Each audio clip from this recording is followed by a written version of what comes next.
Hello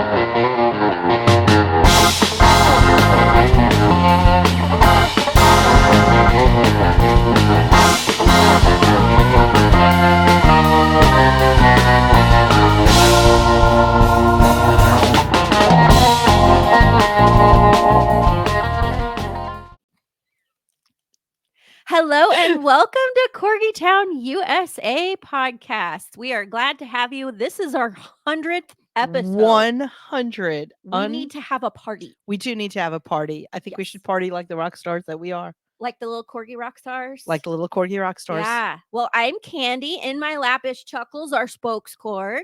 And I'm Catherine. And over on the side of me is my little spokes Corg, Digby, and hanging out somewhere around here. Well, there's Booger. And trying to ward off Digby's advances. Yes. She's setting up boundaries. And then there's Mortimer Barnabas. And if you've been with us this far, thank you so much. We are so grateful to be here to be able to do the 100th episode. And we took a little bit longer of a break in between seasons, one to prepare for 100th episode, but also we had to say goodbye to my hammer. He was a member of the Corgi committee. He had DM. We had been taking the DM journey for about 2 years, and we had to say goodbye. So we have taken some time off to grieve. Yes. And try to heal our hearts so that we could come back to you and bring to you very important content. Since this is the 100th episode, we had to get a very special honored guest. Indeed. Yes. So if you follow Queen's Best Stumpy Dog Rescue, and we hope that you do, you should if you don't, you're probably familiar in the Corgi community, but we have Susan Long today. That is quite the honor because I know how long you two have been planning on doing this. Well, she takes care of a lot of special needs corgis. Let's bring her on. Yes. Susan, welcome, honored guest. Thank you for joining us. Thank you, Thank Susan. you for having me. Yeah, we went. So great to be here. 10-year anniversary, right? 10 years, yeah. Going 2024 is going to be our 11th year. Wow. It's amazing. So amazing. And I want to say, we just said goodbye to Hammer. If it weren't for Queen's Best, I wouldn't have Hammer. He did not come through your rescue, but he was a Craigslist posting back in 2014. And you guys had found there's a Craigslist. It was posted on your page. Somebody needs to go get this cutie. So I reached out to the owner. The guy was living in a van. I don't know what happened in his situation. At some point, he'd had a house and a yard, and he didn't know any better. He thought Craigslist, somebody will find him. And of course, we know what happens with Craigslist postings. Kind of dangerous stuff. But I went out and I met him, and he said, he's a shy dog. I don't know if he'll like you. And I got down and I said, Hammer. And he came right up to me, and the guy's jaw dropped, and he said, he doesn't walk up to anybody like that. And I'm tears. I'm like, it's because he knows I'm his mama. I'm just like a total mess. But I'm grateful for so many reasons for what you guys do. But I wouldn't have had Hammer if it weren't for your organization, because I would have never saw that posting. Yeah. Wow. Thank you for saving him and giving him a life. And I'm so sorry for your loss. Oh, thank you. It's pretty raw still. It was, it's only been a couple months, but yeah, or not even quite a couple months, like 6 weeks. Barely a month. Yeah. So, but we're adjusting. But let's talk about Queen's Best. So I would love to hear, I know this is a very heartfelt story. And if you want to tell us a little bit about Queen's Best, for those who don't know, I feel like most of our audience knows about what you do, but if you want to give us kind of a little synopsis and then about how you got started. Yeah, so Queen's Best Stumpy Dog Rescue. We started back in 2013. The focus was to be there for the corgs that needed us the most. So those with medical issues, behavioral issues. We started out mostly with medical issues. And so it was a lot of special needs dogs that had things like cancer, terminal illnesses. And it was important to me that these dogs had the opportunity to have a bucket list. And so we started out with that, the mission of helping the dogs that needed us the most. The ones that were the seniors with the medical issues, and then the behavioral issues that were really misunderstood. So over the course of 10 years, it's been starting with the seniors and the special needs medical issues, and it's sort of kind of transitioned into younger dogs with behavioral issues now. And so through the years, through my own experiences with my own dogs too, I've learned about dog behavior, and then went deeper into learning about dog psychology. And so the great focus now is on really kind of helping people understand their dogs a little bit more, and understand why they're doing what they're doing, that they're not bad dogs, that you're not bad dog owners either, that we're just doing the best that we all can with the information that we have. So the focus now is holding workshops and trainings to try to keep families together, and making sure families don't feel like they're in a place of having to give their dogs up. So when I speak about that, oh, I'm sorry. I was going to say that's wonderful. That's amazing. Yeah, we love that you're doing that. Thank you. It comes from a place of really understanding where families are coming from too. My boy Wally, he was my very, very first corgi, and he's the one that took me through the ringer. They literally took me through the ringer. I mean, I cried almost every other day because of him. And when we brought in our second dog, he was attacking him. And I mean, blood drawing attacks every other day. And everyone in our lives were telling us, you have to get rid of your dogs. And for me, these are my kids. I'm never getting rid of my dogs. You know, Right. It's like stepbrother and stepbrother came together. They're having issues right now. So me as mom, what do we need to do at home to fix things? And that was the approach. And it took a long time, but it took changing the way I did things and the way I approached them, and honoring them as dogs and not treating them so much like human kids the way I had originally treated them. And it took 2 years, but they became best friends. And then from there, adopted Eva, who is our third corgi, and she came in with a bite history from the shelter. And at the time, very misunderstood. We were told that she was vicious and she was aggressive, and that family's children's lives were in danger. Those were their exact words. Wow. And at the time, you know, it was like, okay, well, clearly something's not being fulfilled in her. In the end, she ended up being the most amazing girl with exercise, with rules, with some boundaries. And at the time, I was a dog walker and a pet sitter. So I was able to give her lots of exercise. And as time went on, started seeing more and more that older corgis and those with medical issues and behavioral issues didn't have anywhere to go. We currently now still work very closely with the Pembroke Welsh Corgi Club of Southern California. And at the time, they have a very strict policy of what dogs they take in and don't take in. And the dogs that they were not taking in were the ones that really needed a place. And so that's sort of how Queen's Best Stumpy Dog Rescue was born. Gosh, I can't express enough how grateful I am that you do this. It takes a special person, and I'm an obedience trainer. It just, you know, we work on basic manners, but the behavioral stuff, and I can say you see it way more even than I do, but so often, be it poor breeding practices, poor research, poor et cetera, et cetera, et cetera. So many of these dogs, the shelters and rescues will take the adoptable ones because they know that they can put them somewhere. Right. Yes. So traditionally, there's not a place for the ones with behavioral issues or medical issues or seniors. There's no place for them to go. Yeah, So absolutely. incredible. And we try to hear what we try to do is educate people. Is a corgi right for you? They've grown in popularity. My first corgi, people didn't know what kind of dog he was. They always had to ask me, and you would say a corgi, and they say, what? Had no idea. And then social media grew them in popularity, and now we have the paparazzi where you can't go anywhere without people saying, oh my gosh, you have a corgi, right? Absolutely. And it was all because of that. Like they didn't have anywhere to go. And we went the route of starting as a foster-based rescue. And don't get me wrong, we still need fosters. But in that experience of having fosters, there were so many times where fosters would return the dog saying, well, there's too much work. Well, they're doing this and they're doing that, and they're peeing on things and they're chewing on things and not following the rules that were set up for them to be able to set the dogs up for success. And so here again is a situation where the dogs are being blamed as the ones that are being bad or being misbehaved, when it's the people that are not choosing to follow the rules or to not give them what they need. Crate training is such a very simple thing, and it's something that would prevent the dogs from peeing and destroying things when you're not watching them, but it also fulfills their need as a den animal. But if somebody is not doing that for them, the dog gets blamed, the dog gets returned, the dog gets dropped off at the shelter. Out here, out in the desert, the high desert, dogs get dumped out in the middle of the street. So there's just too many moments of where the dogs are constantly being blamed. And for me, that drives me up the wall.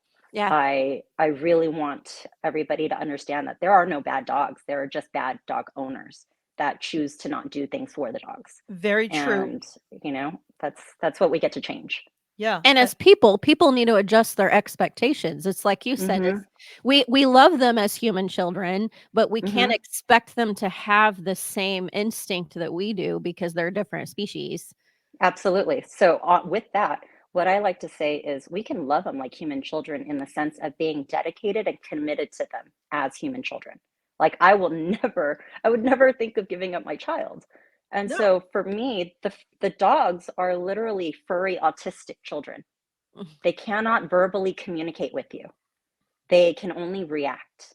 And it is up to us to understand why they're reacting the way they do and to adjust our actions with them to modify their behaviors. And it all starts with us. It starts with us changing the way we do things. It starts with us changing our expectations, as well as understanding by working with the behaviorist and working to understand, why is my dog doing this? Let me understand why they're talking to me in dog, because they're dogs. But this whole time, I'm speaking to them in English. I'm talking to them as human beings and expecting them to Right. understand me. Right. Yes. And it's something that I'm still learning. I have Candy. I have Eric, who, I think I've been training you more than I've been training Digby. well, that's it. And both you and Eric have been That's what training, it is. but I understand that. I understand what a not great dog parent I am. I've always had cats. I wouldn't say that. I'm not where I aspire to be. You've had to adjust your understanding. I've and And you're still practicing. and I'm still practicing. And please recognize, for those listening to this, recognize that it's you. It's not the dog, it's you. And that was a hard pill for me to swallow, because I've, as our listeners know, anybody who's listened to this show before, I've always been a cat person. I've had dogs in my life, and I've been a cat person.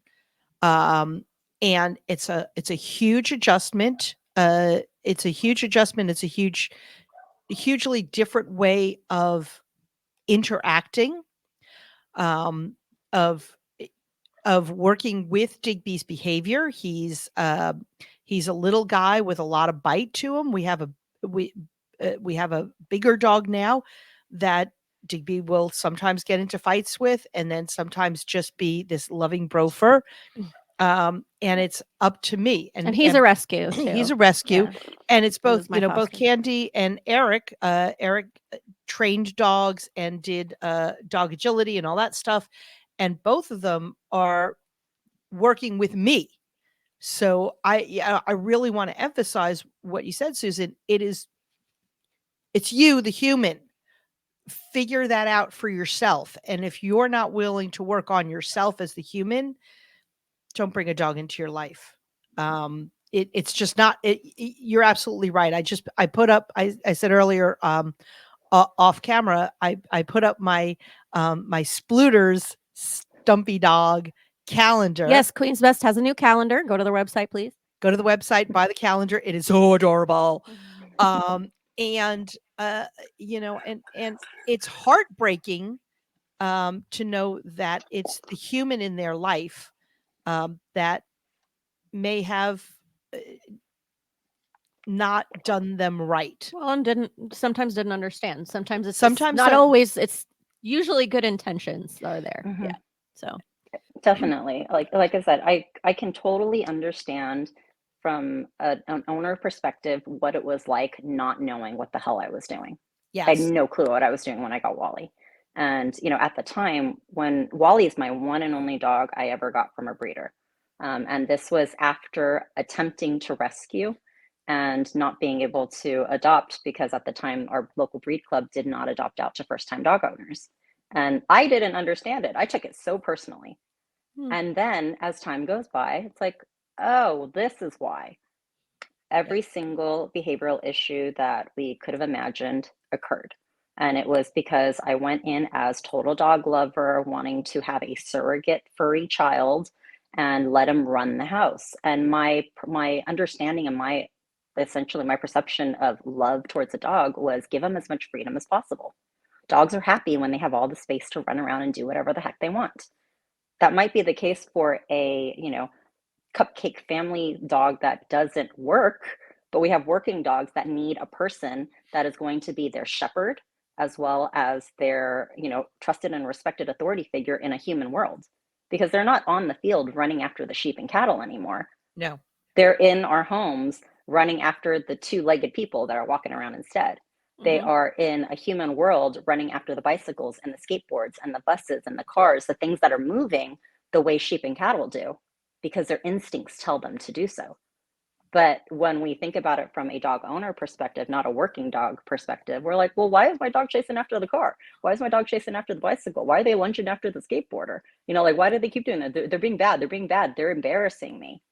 Your dog is doing what they were bred to do. Mhm. Yes. Now, let's break down that understanding. Let's help you understand why they're doing that. Let's help you understand how to give them an outlet to release that energy. More importantly, let's show you and give you the tools on how to bring them back down to a calm state of mind, get their focus back onto you, and then you give them the directions of leave it, ignore that, don't chase after that, stay by my side instead. Go Mhm. into place and lay down and relax, calm that brain down. Yeah. That all starts with us. Yeah. Everything training is all about coaching the people on what to do, coaching the people on how to change things at home.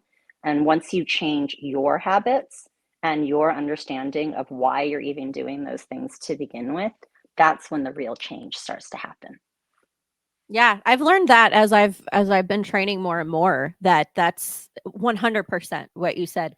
And I've noticed it's hard sometimes for humans to turn their perspective.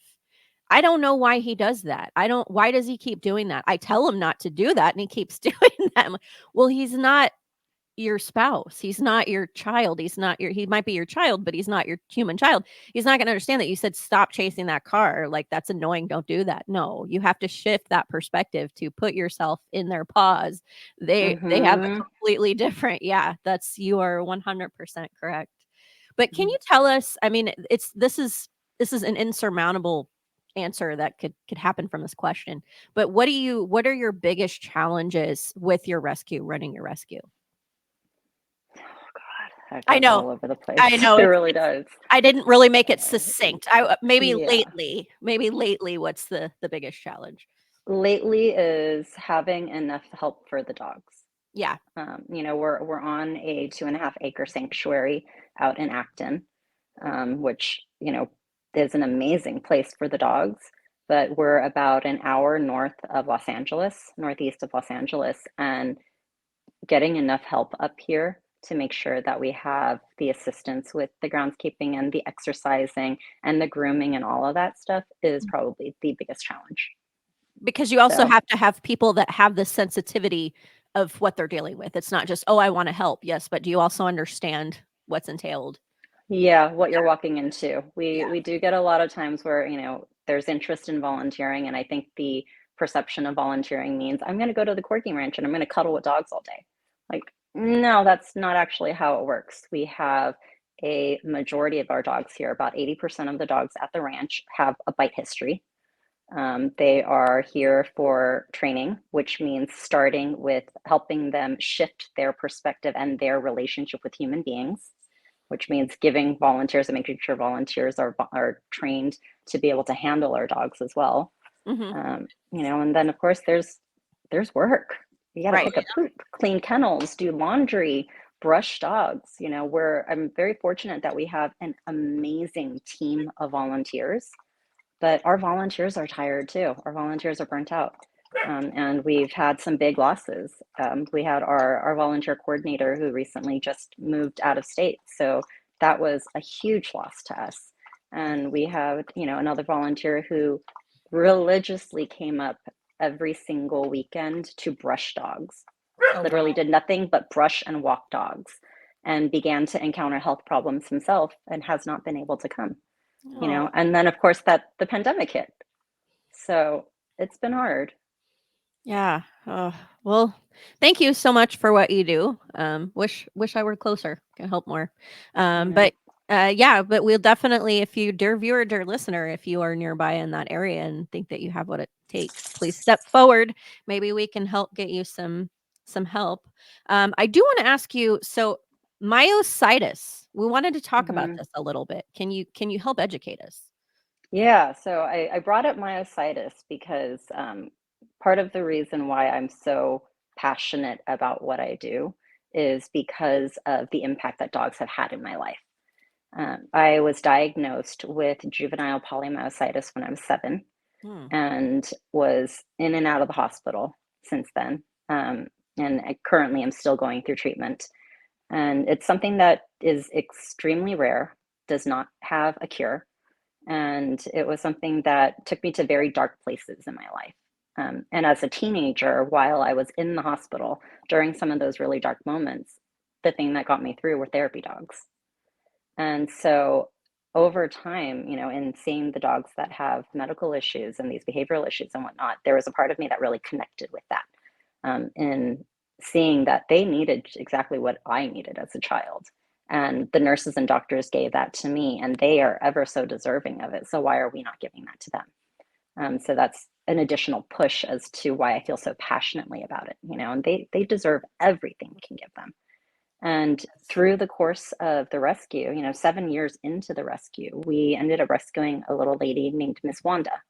And she came from the Oakland shelter in Northern California and she came to us with a host of issues.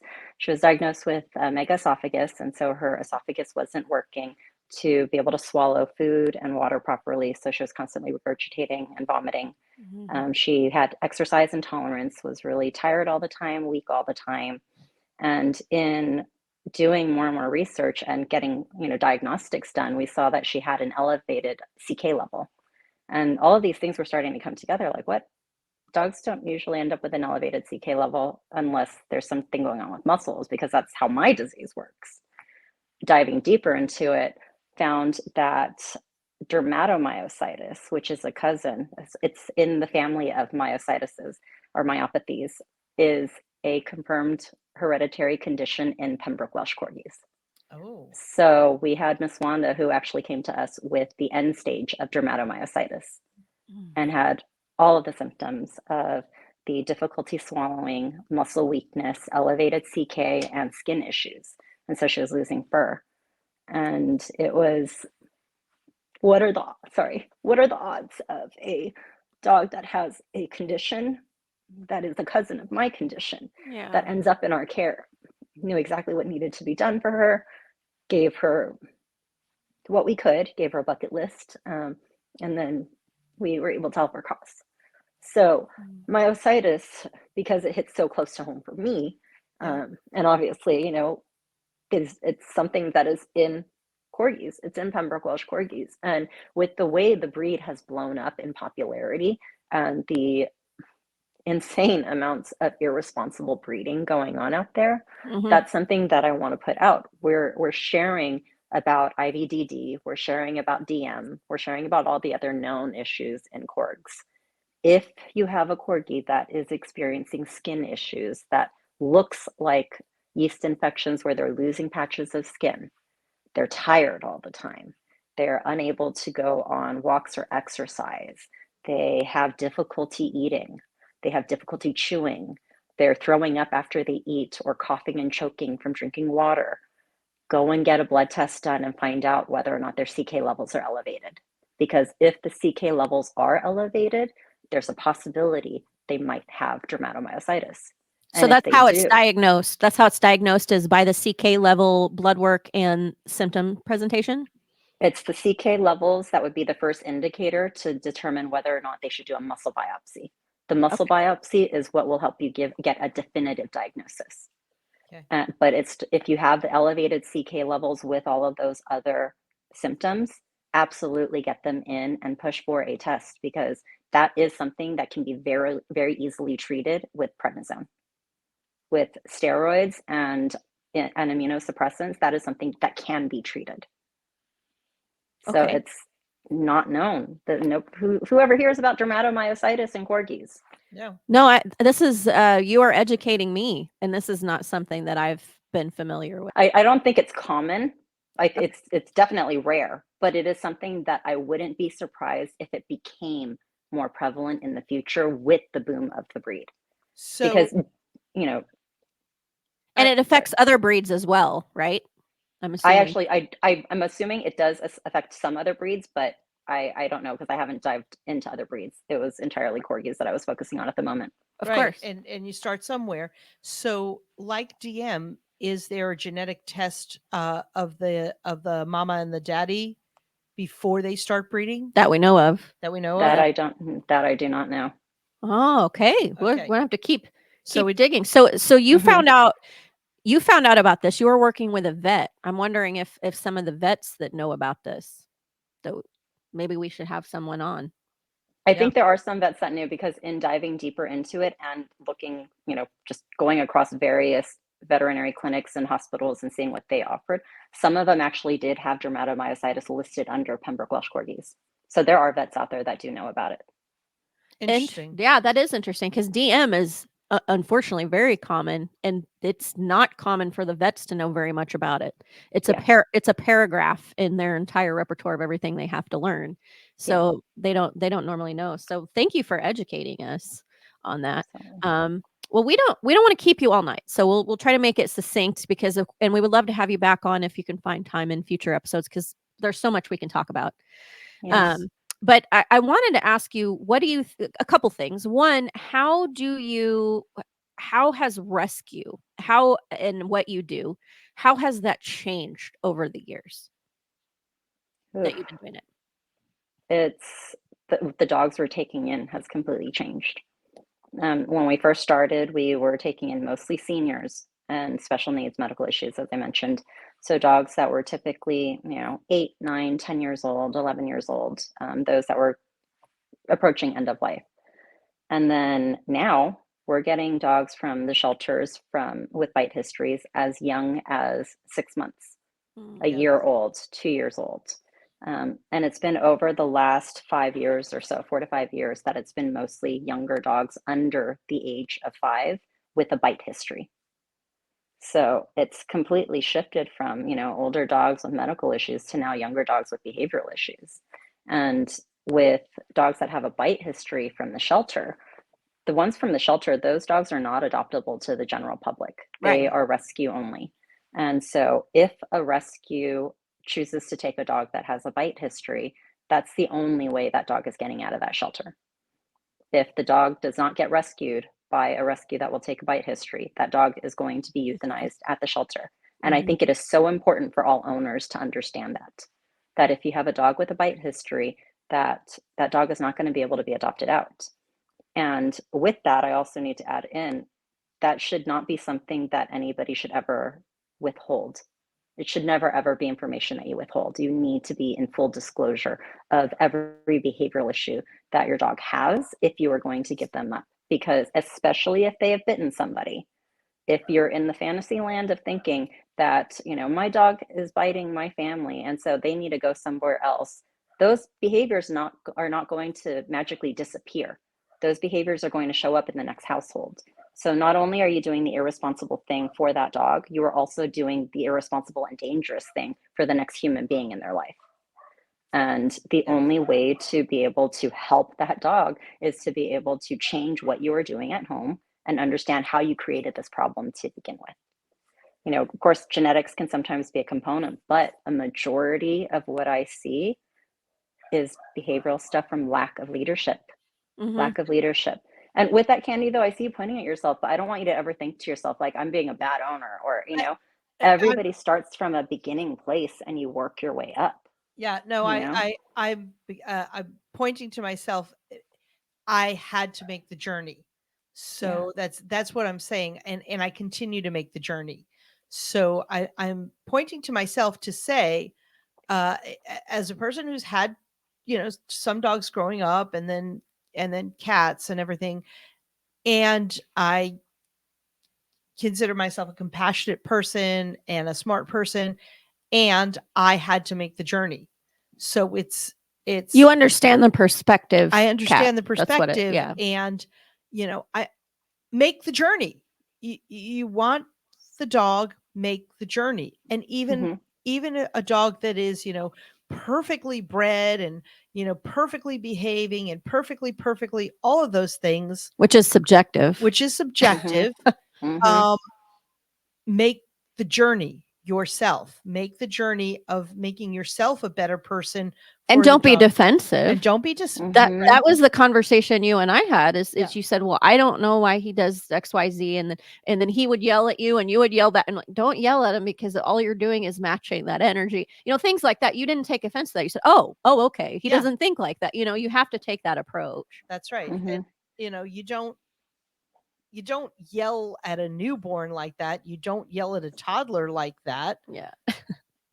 You got a Some toddler people for do. life. Well, some people. Yeah. That's a whole other podcast and a whole other show. Right. But for anyone joining on our 100th episode, if you haven't before, the history is Digby was my foster.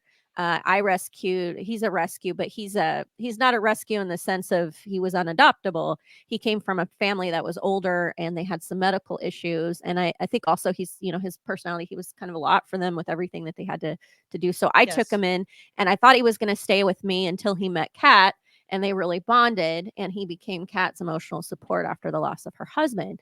So now Digby has been living with Kat. How long has it been now? 3 years? It's been 3 3 years. years. And so and they've been going through my training program, Kat and Digby. And you guys are doing great. We are.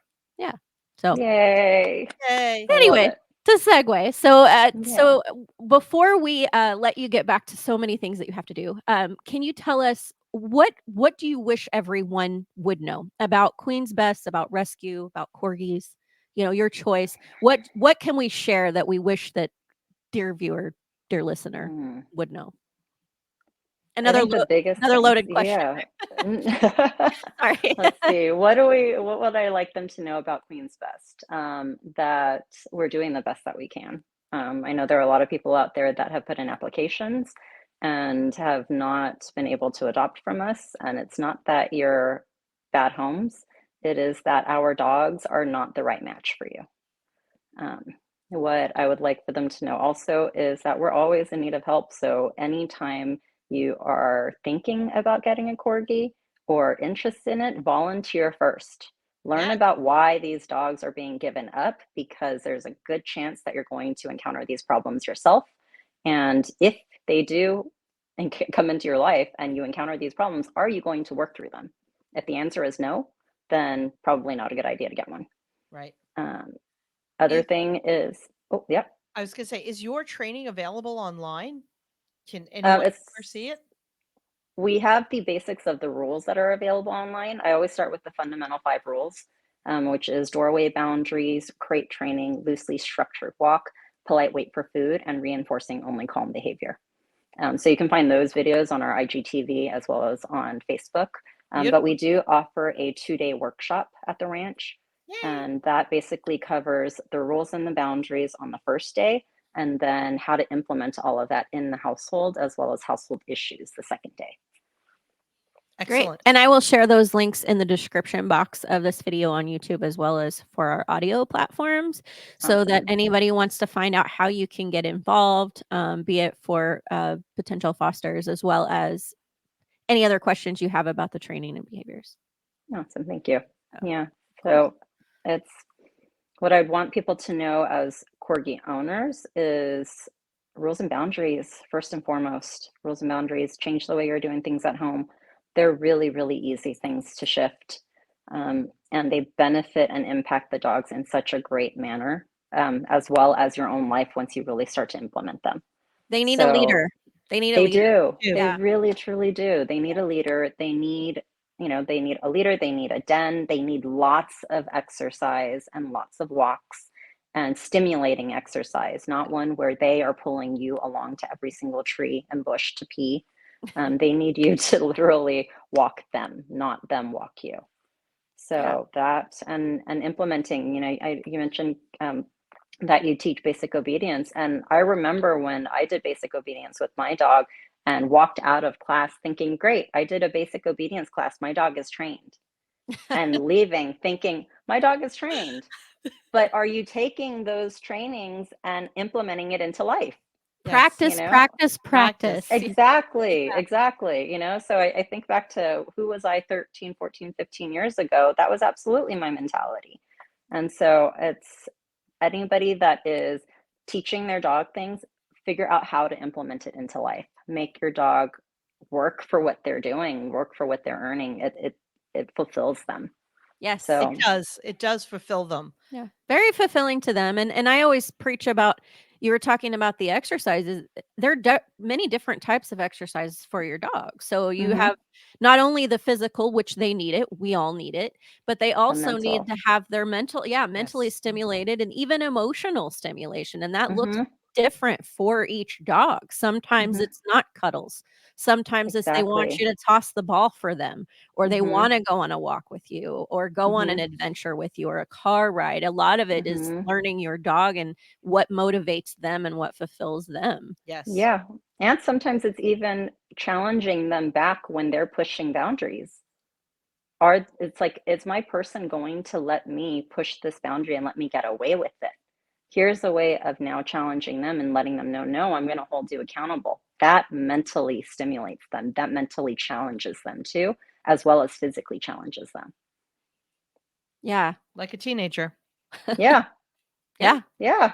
I always say corgis are toddlers. Like I love that you said the autistic, nonverbal. I never thought about explaining it that way. That makes perfect sense. But I always say Mhm. they're toddlers. The corgis are not a dog for you if you want a quiet background dog. This is Mhm. one that they need your stimulation. They need their partners. They need your partnership. They need your interaction. They, like we're talking about my ADHD and how that really does well for me. That I Mhm. need the constant shift. Oh, we're doing this now. We're doing walkies. Now we're playing ball. Now we're doing, whatever the case is. Mhm. But I'm glad that you Yeah. put it that way. Yeah, autistic children. That is a good way to put that for sure. Very autistic kids. Well, happy 10th anniversary. Again, we appreciate you so much. We appreciate your organization so much. Thank you. Thank you. And happy 100th episode. Thank Thank you. you. Yes. Yay. And dear listener, dear viewer, please check out the website. I will drop it down into the description box. You can check out the trainings that are available. Also, maybe make a donation. It is the 10-year anniversary. And also any ways that you can get involved. Susan, thank you so much. I know you have a Thank full you. plate. It means a lot to us that you came and joined us today. Thank you so much for having me. Yeah, thank you. Enjoy the rest of your day. Yes. Thank you. You too. Thanks. Bye. Thank you. Bye. Take care. What a great 100th episode. Yes. And I as I said, I put up my my 2024 sploof The calendar. Spluters. Spluters. Spluters, they do have a new calendar. So you go to Spluters. the website, you can get, I believe you can get from the website, the Spluters calendar. We got it at Corgi Beach Day. We did get it at Corgi Beach Day, and I am in love. Yeah. In love with Piglet. And Piglet. Piglet I is know. so adorable. What- They are all adorable and what read month their was Piglet? stories. Piglet is January. January. Yeah. That's the one that's on January. Okay. I haven't put it up yet. It's technically it's January. I need to get with it. What was that about ADHD? Keep up, Candy. That's right. That's right.